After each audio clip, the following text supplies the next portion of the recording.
as a fighter that's progressing to world level, you need to be ready for all challenges for the World Championship. And to go into a World Championship fight, fighting a southpaw for the first time, would be a little bit naive. So very important in this journey to get a southpaw, but also challenging as the first one in your career. Oh, of course, listen, I love challenges. I thrive off challenges, and so do all fighters.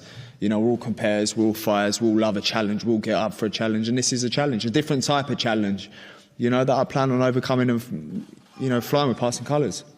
This man, very experienced, very tough as well, obviously fighting for a lot personally as well. You expect a tough test from him. You expect him to be there standing at the final bell, or you believe the ferociousness that you've shown in the previous fights, particularly the Algieri fight, will get him out of there? It don't really matter to me, to be honest. I'm going to go in there, and if I see an opportunity, I'm going to take it and try and take him out. You know, he's saying I can't box, which was the headline I believe I read. You know, he's backtracking now. So it's, you know, last time I checked, Algieri got outboxed and knocked out, unconscious. So, you know, I can do both. Ask Sebastian Formella. You know, I've had 13 knockouts out of 20 fights. What are all the rest then? Because I won them quite convincingly. Do you know what I mean? So listen, he can think what he wants at the end of the day. When I get in there, I'm down to business. And if I see an opportunity, mark my words, if I see a slight opening, I will take it and I will throw everything at him. A slight opening. All I've got to see is a little twinge, a little eye twitch, and I'm on him. And obviously, finally fighting in this city, which we saw, you know, your father do as well, of course, but also incredible to see you boxing all around the country. Genuinely, these days, you see a young fighter who builds in his own hometown, but yourself, you've boxed at the O2, you've boxed at huge stadiums, and now you've headlined in Liverpool last time out and Manchester as well. Like you said, the progression is real, building to not just a big British star, but a big world star, and a very important fight in a great fight city on Saturday. Do you know what, it's mad, because it's only when you point it out and say it like that I think, cool, like I'm actually doing all right. Do you know what I mean? Like when you say that, it's like, actually, all right. Yeah, Liverpool, now Manchester. It's, I mean, it's such a blessing. I mean, who would have thought? And I say this every press conference, but 6 years ago, you never, if I told you this, if I sat here and said to you lot, I'm going to be ranked top 5, every governing body, I'm going to knock Algieri out like no one else has, I'm going to knock Vargas out like no one else has, you'd think I'm off my head, wouldn't you? A lot of you. And so would I. And I wouldn't even say it, to be honest. But, you know, I believe hard work and dedication and applying yourself can get you anywhere. You know, I'm so passionate about what I do. Hence, Van Heerdan saying emotional. It's not emotional. I just fight with passion. Do you know what I mean? This is what I do. You know, I work extremely hard. And it ain't just me working hard this camp. It's 6 years of sacrifice to let a moment like this slip between my fingers because I'm overlooking Van Heerdan, because everyone else says I should. He's my world title fight. And I've treated him like he's my world title fight.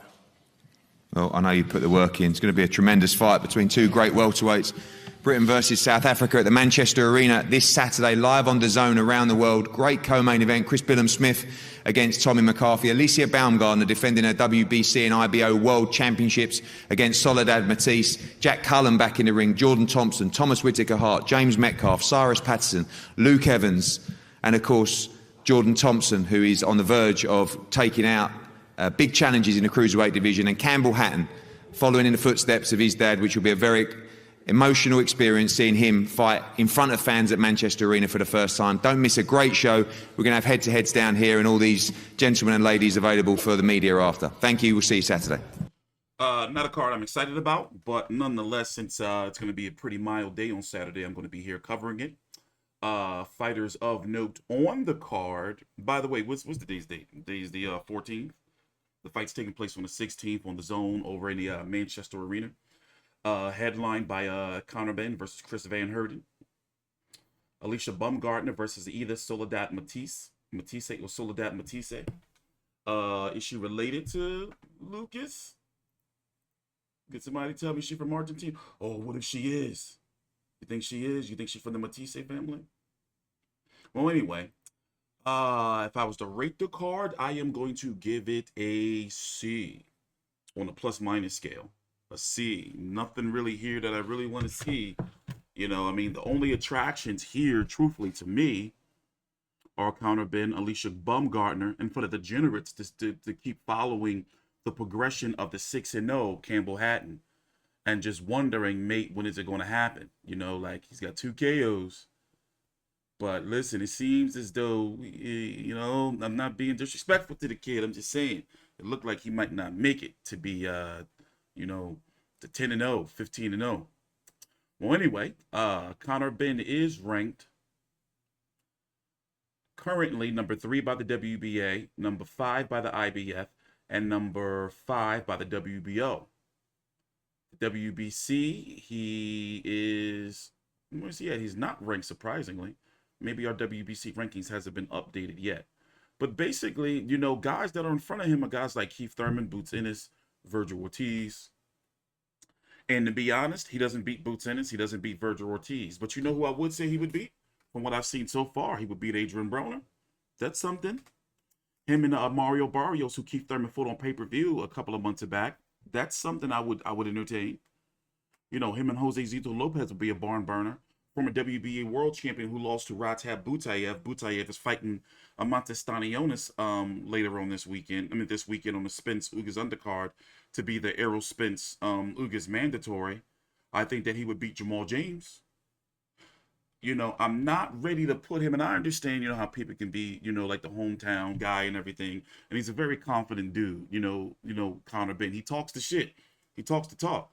But I haven't seen enough from him outside of just the eye test, you know, that he can beat the main guys at 147 pounds. He's got to show me something. You know, I've been covering boxing and in boxing too long to be going on just, you know, he's telling us he can do it, so let's see if he can do it. For example, Chris Van Heerdan, okay. I don't really rate Van Heerdan too high. 28-2-1 with 12 KOs. Fought Boots Ennis that ended with a cut. Errol Spence, he was stopped in 8 and he was being shut out. He fought Matthew Hatlin. Was that the uncle of Campbell? Nothing on the resume of note. I'm gonna let the face off. I'm looking at the resumes over here on BoxRec. Hey, let's turn it up. Watch the face off. Take your time out. Like the video, subscribe. T Street Controversy with Fight View 360. Follow me on Twitter at T Street Controversy. Data that gathered on each other from those first 36 minutes. What will we see when they meet? And that will tee things up very, very nicely indeed for the continuation of Conor Benn's apprenticeship at 147. My goodness, Van Heerdan looks big. I thought he was big when he joined us yesterday. He's about 6'1". Southpaw, we know he's been in training with the likes of Cyrus Pattinson, John Ryder, of course, and Josh Jack-Povey, who himself very slick, sharp Southpaw, who's about 6'1" too. He's a middleweight, very, very good fighter from down south as well. So Ben has mixed it in good company in camp. Who's 6'1"? But Van Heerdan, well, we heard the emotion there. We know what he has to fight for. You know just how important that is. And Chris Van Heerdan is 5'9". Now, I've met Eddie Hearn multiple times in person. I'm about a 6'2"-ish, you know, a little closer to 6'3", and he's about a legit 6'5". But Van Heerdan is 5'9", and Conor Benn, he's listed at 5'8". So where are they getting? Come on, Chris Lloyd, Darren Barker, get your shit together, mates.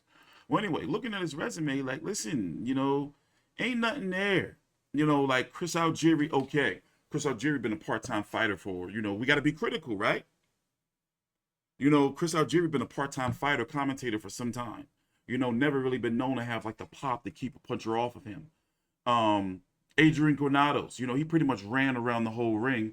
Adrian Granados used to be a really, really credible opponent, but now he's just completely done.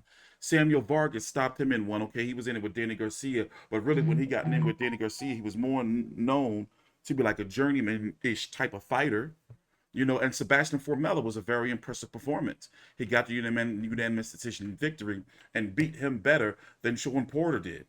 So when you look at, you know, yes, there are names that are known, but they're not names that really do anything outside of steady progression for Conor Benn. Like Formella, Vargas, Granados, Algieri, yeah, you can look at those names and say, yeah, well, you know, I stopped him earlier than such and such did. Okay, look how long ago that was when he fought him.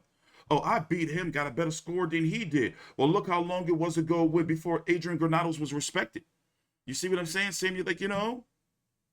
So, I'm sorry. And then I covered when he lost to Cedric Pinault. Got that decision, got that gift. He did avenge it, though. That was Cedric Pinault, right? Who was it that he fought again? Cedric Pinault. He should have lost that fight. But listen, I'm just not sold yet. That's just me. I'm just not sold yet. Who would sell me? If they can get him versus Kell Brook, I'd be like, all right, listen, he going somewhere. Kell Brook is supposedly in talks for Conor, Benn, and for Chris Eubank Jr. at 100 and 60 pounds or so. But then again, right there, Kell Brook, even though he made it for Amir Khan, he can't keep doing his stuff like this at that 147 weight. Let me see. Let me look at the rankings, right? Let me look at the rankings. We're not going to see him against a PBC fighter. I would love to see him against Boots Ennis or Virgil Ortiz. I wouldn't be surprised if they try to make him versus Michael McKinson or Sandor Martin, because Eddie Hearn can, probably try to make those fights. Wouldn't be surprised. Anyway, we're going to be here on Saturday to cover the card. Thank you for watching. Take your time out. And like the video, subscribe, and teach through controversy with Fight View 360.